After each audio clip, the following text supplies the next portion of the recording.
예,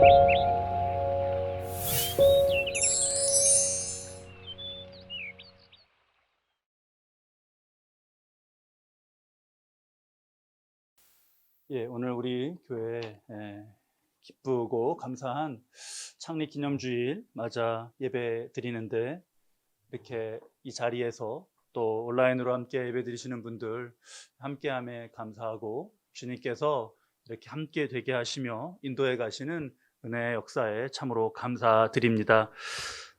다 함께 모여서 이날을 기뻐하고 하나님께 영광을 올려드리고, 또 하나님 주신 귀한 것으로 애찬을 나누며 기쁨을 함께 나누면 너무나 좋을 것 같은 그러한 시간인데, 지금 코로나19라고 하는 특별한 상황을 맞아서 우리가 지금 이러한 모습으로 비대면 온라인 예배, 또 일부 이렇게 함께 모이셔서 하는 예배로 나뉘어서 드리게 되었습니다.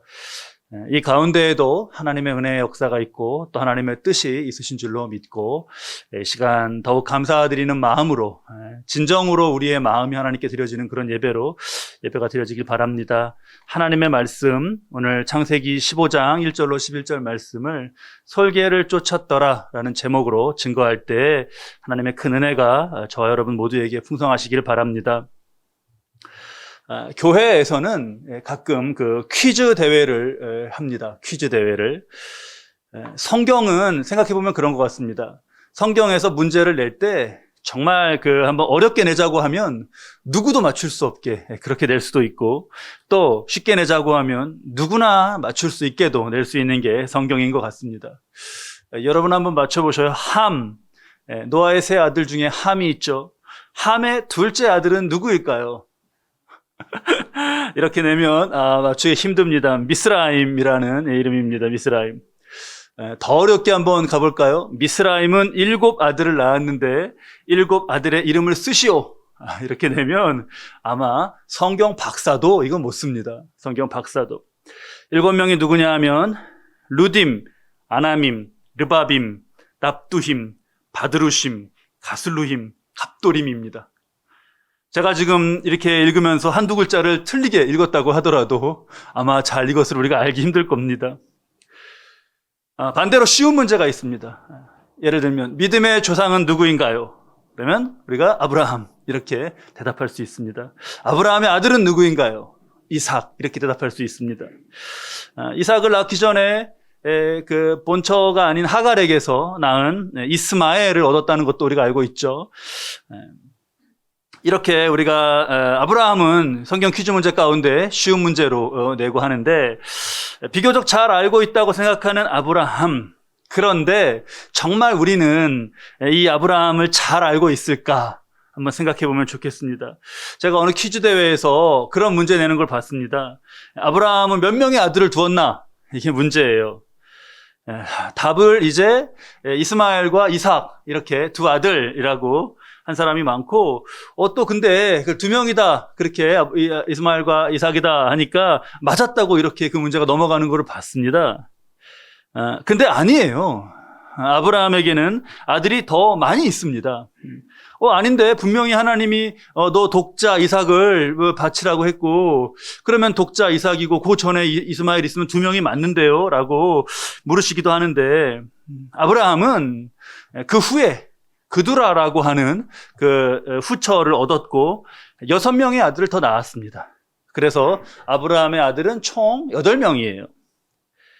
어떤 분은 그러시기도 하더라고요. 아브라함의 아들 7명 아니냐고. 그게 왜 그러냐 그랬더니, 어릴 때 교회 학교에서 믿음의 조상 아브라함은 7명의 아들이 있었는데요, 그렇게 배웠다 하시는 거예요. 저도 그 노래 들으면서 배웠어요. 그 노래 왜 7명의 아들로 그렇게 가르쳐줬는지 궁금하더라고요. 그래서 찾아보니까 원곡이 뚱보 아저씨라는 곡이에요. 뚱보 아저씨 집에는 7명의 아들이 있었는데 거기다가 뚱보 아저씨만 아브라함으로 바꿨더라고요. 처음 불리던 시점에 아마 조금 이게 가사가 잘못되면서 그게 굳어진 것 같아요.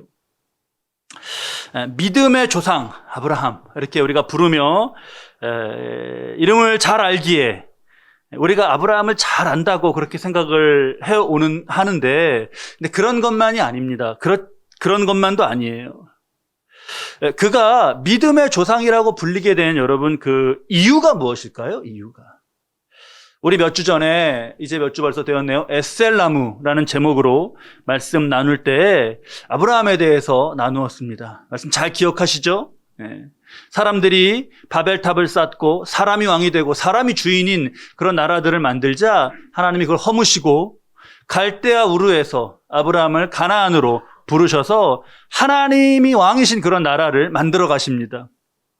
지금 갈대아 우르가 오늘날의 이라크라고 하는 나라의 수도 바그다드, 거기서부터도 밑으로 300km 정도 떨어진 곳인데, 그러면 이 온 여정이, 가나안까지 온 여정이 약 1500km가 넘어요.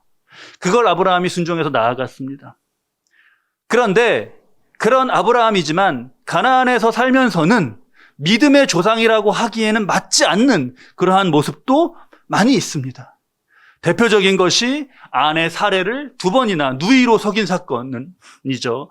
우리 에셀나무 설교 때 나눴던 말씀 잘 우리 기억하시면서 연결해서 한번 생각을 해보시죠. 그런 아브라함의 삶과 그런 믿음에서 오늘 우리에게 중요하게 말씀해 주시는 것이 있습니다. 우리 오늘 본문을 통해서 3가지를 한번 그 3가지를 깨달아 보겠습니다. 본문 1절 말씀을 보면 이후에 여호와의 말씀이 환상 중에 아브라함에게 임하여 이르시되 아브라함아 두려워하지 말라 나는 내 방패요 너의 지극히 큰 상급이니라 하셨습니다. 이후에, 이건 언제 후를 말씀하시는 말일까요? 지금 이때는 언제냐 하면 아브라함이 첫 번째로 그 애굽에 내려가서 첫 번째로 아내 사례를 누이라고 속였던 그런 일이 있었는데 그 애굽에서 가나안으로 돌아왔을 때입니다. 돌아왔을 때이고 돌아왔는데 조카 롯 그것이 일대의 나라들의 전쟁통에 그냥 휩쓸리면서 그돌라오멜이라고 하는 왕에게 끌려가는 일이 있었어요. 그래서 아브라함이 집에서 기른 사병 318명과 함께 단 지역까지 이스라엘의 그 남단 단 국경 지역까지 국경에 되는 그 남단까지 쫓아가서 조카를 구합니다. 롯을. 그 사건 직후예요. 지금이. 그 이후에는 그 바로 후입니다. 그 후에 하나님이 나타나셨어요. 그 첫 말씀이 이겁니다. 아브라함아 두려워하지 말라. 우리는 아브라함이 조카를 구해낸 사건을 두고 그의 용맹함을 칭찬합니다. 그런데 그의 보이지 않는 속에 있는 것은 무엇이었나요? 두려움이 있었습니다. 조카 롯을 구해내는 작전은 성공했죠. 그 작전은 성공했습니다. 하지만 그돌라오멜은 엘람이라고 하는 한 나라의 왕입니다. 아브라함이 사병 얼마를 거느리고 있기는 하지만 상대는 한 나라이고 거기에는 정규 군이 있습니다. 여기서 제가 중요한 성경 퀴즈 하나 내겠습니다. 여러분 잘 맞춰보셔요. 이때 아브라함은 어느 나라 사람인가요? 이때 아브라함은 어느 나라 사람도 아닙니다. 이미 떠나온 고향은 1500km 멀리 떨어진 이역 만리예요. 거기는 그냥 한참 지난 과거사일 뿐입니다. 가나안에서는요, 여기선 지금 속한 나라가 없습니다. 어느 나라에 누가 그를 쳐도, 어느 나라에 그가 그를 죽여도, 다른 어느 나라가 왜 우리나라 사람을 건드려 하면서 그것을 상관할 사람들이 없습니다. 그런 때에 아브라함의 불안이 여러분 느껴지시나요? 하나님은 정말 하나님이시죠. 사람들은 아브라함을 잘 안다고 하면서 그의 승리를 축하하고 정말 용감했어, 조카를 그렇게 구해내다니 하고 할 때 하나님은 아브라함 속에 있는 깊은 불안을 보셨습니다. 우리가 오늘 말씀 가운데 깨닫는 것, 첫 번째, 하나님은 사람의 깊은 속, 그 불안을 아십니다. 사람을 진정으로 아는 것은 하나님이에요. 그 깊은 속의 불안을 아셔요. 여러분, 우리가 어떤가요? 우리에게 불안이 있습니다, 인간에게. 이걸 겉으로 드러내지 않아도, 겉은 웃고 있을 때에도, 자신 있게 행동하고 있을 때에도 한쪽 구석에 불안이 있기도 합니다. 사람이 불안을 느끼는 것은 당연합니다. 왜죠? 인간은 너나 없이 불완전한 존재이기 때문입니다. 불안을 감추기 위해서 더 당당한 척 하기도 하고, 그래서 더 막 큰 소리를 치기도 합니다. 요즘에 그 TV 프로그램을 보면서 느끼는 건데 이름을 정말 잘 짓는 것 같아요. TV 프로그램의 이름을. 그 분야에서 일하시는 분 얘기를 들어보니까 그 제목에 어떤 프로의 제목에 시청자들이 반응하는 거 이거 뭐지? 볼까? 이렇게 판단하는 게 1초 안에 결정이 된다는 거예요. 그 이름을 보고. 그래서 그 사람들은 정말 피가 마르는 정말 그러한 결정 가운데 그걸 짓는다고 합니다. 그러한 이름들 중에서 제가 그거 보면서 정말 이름 잘 지었다라고 생각한 이름이 있었어요. 저는 그냥 1초 만에 공감이 됐습니다. 그게 바로 어쩌다 어른이라는 제목의 프로예요. 어쩌다 어른. 어쩌다 어른. 그렇지 않나요, 여러분? 어릴 때는 어른은 잘 이렇게 성숙해서 되는 건 줄 알았습니다. 근데 어른이 되고 보니까 알겠어요. 어른은 어쩌다 된다는 것을. 어른이 되어도 불안이 사라지지 않습니다.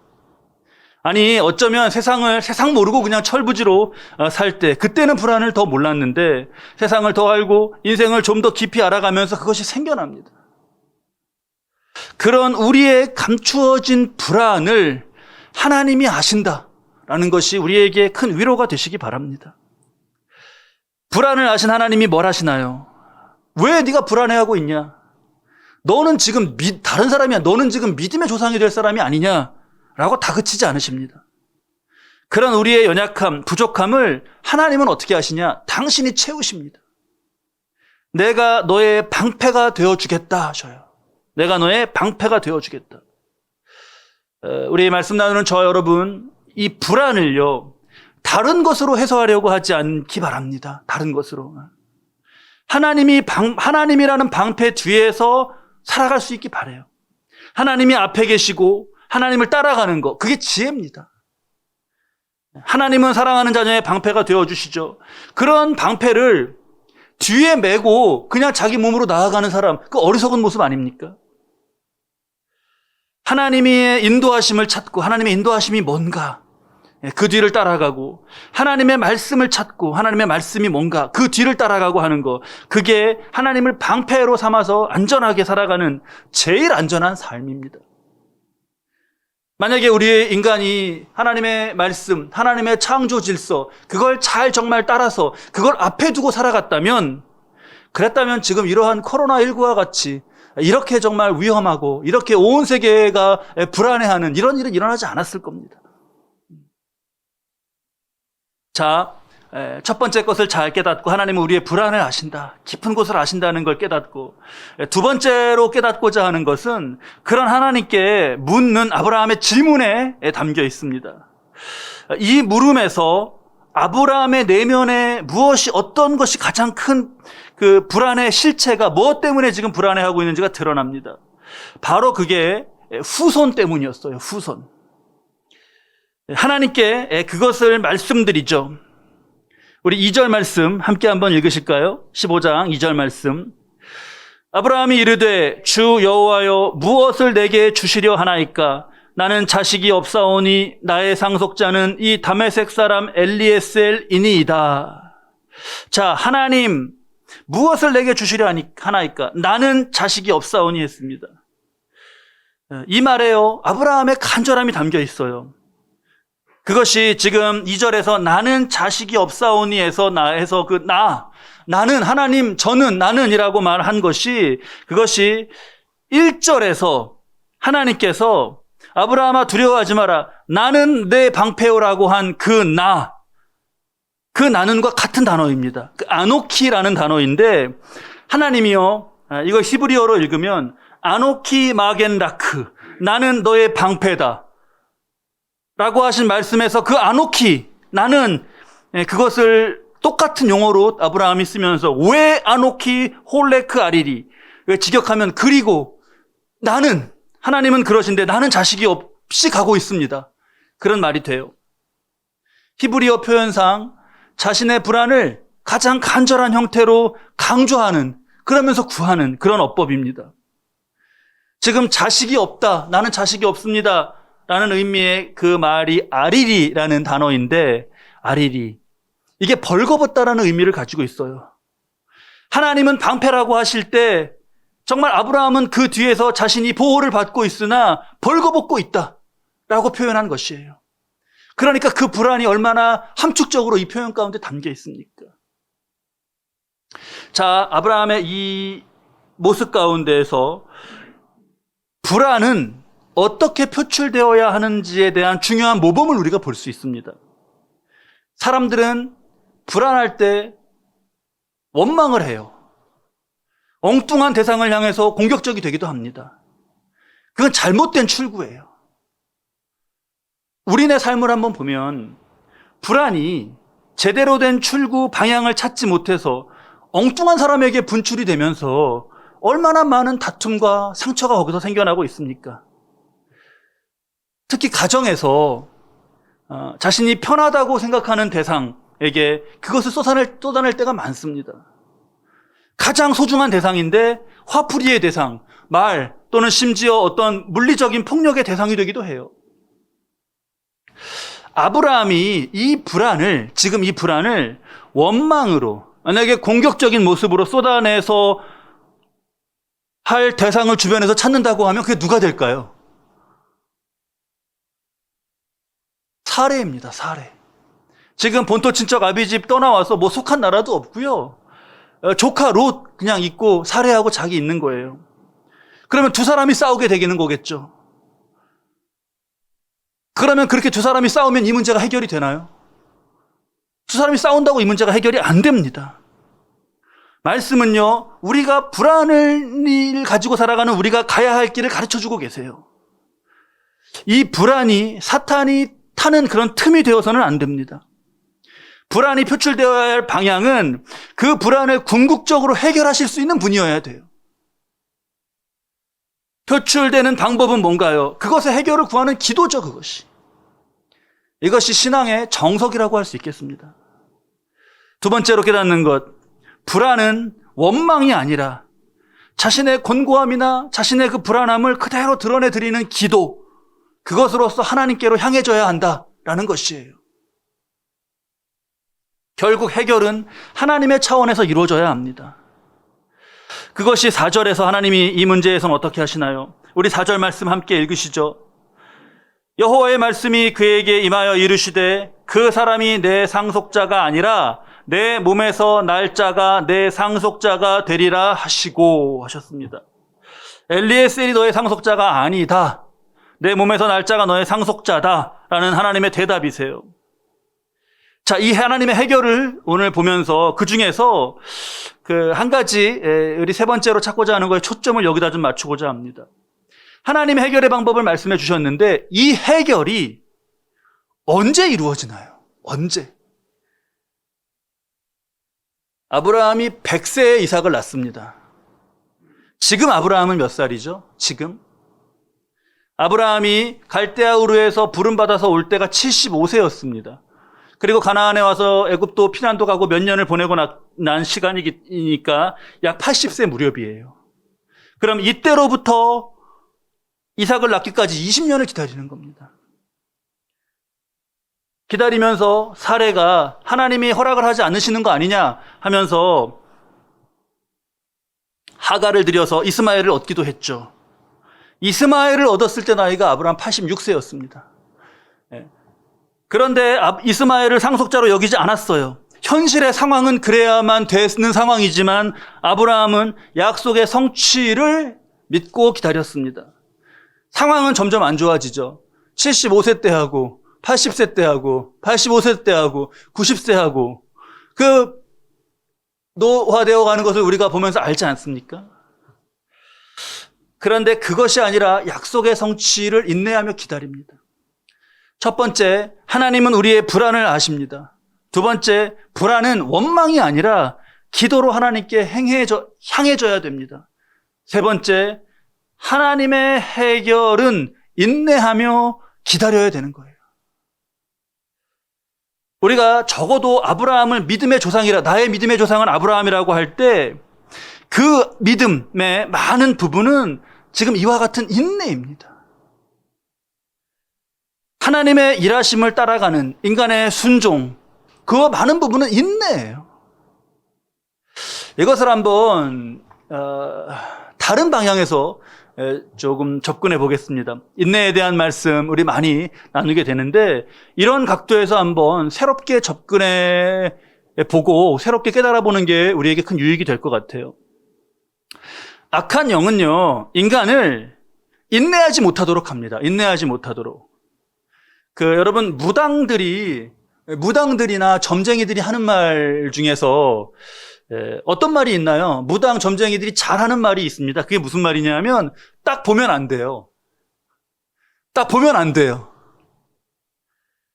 인생을 들어보지 않습니다. 거기 깊은 교제가 없어요. 뭔가를 그냥 하면 소원이 즉시 이루어진다고 합니다. 과정이 없고 관계가 없고 인내도 없습니다. 우리나라의 이 무속의 영향이 지금 이렇게 큰 것이, 점집이 아직도 이렇게 많은 것이 아마 이 빨리빨리 급해하는 그런 민족성과도 연관이 되어 있습니다. 그러한 불안이 빨리빨리로 가려고 하고, 그게 아니면 또 원망으로 가고, 그러면서 인내가 되지 않으면, 그러면 나타나는 건 분노예요. 분노. 이건 하나님으로 향해 가는 것과 아주 방향이 다른 거죠. 그럼 그 분노로 향해 가면 거기엔 누가 있는 건가요? 우리 에베소서 4장 26절로 27절 말씀 함께 읽도록 하겠습니다. 분을 내어도 죄를 짓지 말며 해가 지도록 분을 품지 말고 마귀에게 틈을 주지 말라. 이 말씀 가운데 우리가 영감을 얻을 수 있는 것이 무엇이에요? 원망하고 그러면서 분노로 나아가고 해서 할 때 그것은 지금 마귀를 향하여서 틈을 내어주고 계속 나아가는 겁니다. 방패를 뒤로 내고 그냥 맨몸으로 거기로 나아가고 있는 거예요. 마귀가 타려고 하는 틈들이 불안, 원망, 분노, 그 분노 가운데 행하는 말, 행동, 그런 것들로 관계를 망치게 하는 거죠. 저는 이 분노에 대한 말씀, 이것이 이 이야기, 이 일화가 이 하나님 말씀 새기는데 참 도움이 됐습니다. 한번 들어보셔요. 징기스칸이 어느 날 매 사냥을 나갔다는 거예요. 매를 데리고 매랑 이렇게 사냥을 함께하는 매 사냥이 있죠. 잘 훈련된 매를 팔에 앉히고 이렇게 나가갖고 이제 짐승을 막 잘 잡았습니다. 이게 황제의 매니까 얼마나 잘 훈련되고 얼마나 최고의 매겠어요. 그런데 한참 사냥을 하던 이 징기스칸이 갈증이 난 겁니다. 그런데 거기는 몽고에 이렇게 벌판이고 하니까 마실 물이 없었던 겁니다. 그러다가 물을 찾다가 어디 이제 이렇게 벽에서 한 방울씩 똑똑 떨어지는 물을 발견하게 된 거예요. 그래서 그 물 똑똑 떨어지는 거를 잔을 이렇게 거기다가 받치고 한참 한 5분 넘게 이렇게 기다리면서 물이 한 컵 정도 고이기를 기다렸습니다. 인내하며. 자, 그래서 다 물이 차서 마시려고 이렇게 하는데 팔에 앉혀놨던 매가 갑자기 날개를 퍼득이면서 그 잔이 엎어져 버린 거예요. 기껏 그 물을 받았는데 황제가 물을 마시려고 하는데 물잔을 엎어버리는 그런 상황이 된 겁니다. 처음에는 얘가 훈련을 받았지만 그래도 동물인 미물이니 실수를 이렇게 하는구나 생각을 했습니다. 다시 잔을 대고 기다렸습니다. 갈증을 참으면서. 다시 컵에 물이 다 차서 마시려고 할 때 또 얘가 날개를 퍼득여 버리면서 그 잔을 쳐버렸어요. 물이 다 쏟아졌습니다. 징기스칸이 이번에는 다시 세 번째로 거기다 잔을 갖다 대고 한쪽 손에는 칼을 쥐었습니다. 칼을 쥐었어요. 그리고 물을 다 채워지는 걸 기다렸다가 차서 마시려고 하는데 또 얘가 날개를 퍼득여서 그 잔을 쳐버렸습니다. 그래서 또 쏟아졌어요. 즉시 징기스칸은 단칼에 매를 칼로 쳐서 죽여버렸습니다. 그래서 그 피가 튀니까 뒤로 물러났는데, 물러나서 이렇게 위를 보니까 그 물줄기 위쪽이 보였어요. 거기에 맹독사가 죽어 있었고 그 독사의 독이 물에 섞여서 이렇게 똑똑똑 떨어지고 있었던 거예요. 매가 그거를 보고 이 위험에서 주인을 살려준 것인데, 주인의 생명을 구한 것인데 징기스칸은 그 매를 죽여버리게 된 거죠. 그래서 징기스칸이 그 일을 크게 후회하면서 금으로 매를 이렇게 그 박제물을 만들어 놓고 매일 그것을 보면서 새겼다고 합니다. 분노를 가지고 일을 행하면 안 된다. 그걸 늘 새겼다는 거예요. 우리 자연의 이치를 봐도 인내가 필요 없이, 인내 없이 그냥 빨리빨리 뭐 자라가는 거, 얼른 결과가 이루어지는 거는요, 내실이 없습니다. 비가 한번 오고 나면 풀이 막 무럭무럭 자라요. 풀은 무성하게 막 무럭무럭 자랍니다. 나무는 천천히 자라죠. 비를 맞은 건지, 물을 빨아들이고 있는 건지. 나무 중에서 아카시아 나무가 있습니다. 아카시아 나무. 대충 그냥 심어도 쑥쑥 자란다고 하네요. 아카시아 나무. 그래서 거꾸로 심어도 자란다는 나무가 아카시아 나무예요. 그렇게 자란 나무, 목재로서는 아무 가치가 없습니다. 목재로 쓰지를 못해요.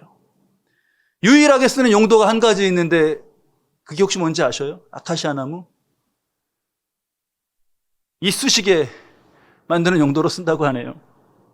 소나무는 수십 년을 비바람을 맞고 그 속에서 인내하며 자라죠. 그 소나무로 경복궁도 짓고 남대문도 짓고 하는 겁니다. 귀한 집, 문, 그런 것으로 쓰여져요. 하나님의 은혜를 담는 그릇, 하나님의 은혜를 담는 집도 그래서 인내 가운데 자란 그 믿음의 사람들이 그런 그릇, 그런 집이 되는 겁니다. 우리 교회 이름에도 집이 들어가죠. 토기장이의 집, 이렇게. 오늘 우리가 창립 기념주일 맞아서 예배 드리는데 다른 어떤 예배 가운데 특별한 순서가 없지만 이 말씀으로 의미를 정말 깊이 우리가 새길 수 있기 바랍니다. 하나님의 인내, 정말 하나님 그 인내를 간직한 믿음의 사람 한 사람을 그 제목으로 그렇게 하셔서 우리 토기장의 집을 세우시고 길러가시는 것을 봅니다.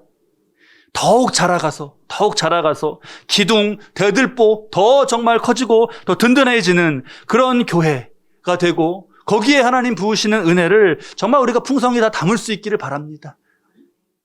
첫 번째, 나의 가장 깊은 속을, 불안을 하나님은 아신다. 하나님만이 그걸 아신다. 두 번째, 그 불안의 출구는 원망이나 분으로 가면 안 된다. 거기로 가면 누구를 만나는가? 정말 우리가 깨어서 그것을 기억해야 됩니다. 거기를 가면 누구를 만나는 것인가? 그것은 원망이나 분노로가 아니라 기도로 하나님께로 향해야 한다.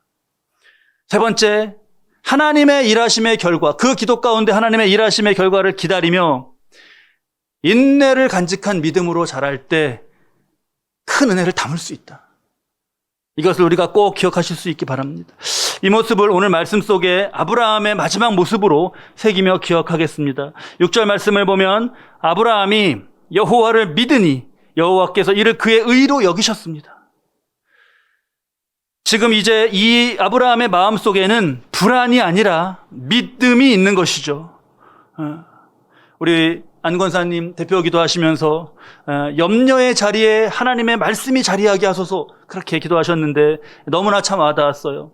지금 이제 처음에 하나님 만나기 전에 그 마음 가운데 있던 불안의 자리에 믿음이 바뀌었습니다. 그 자리가.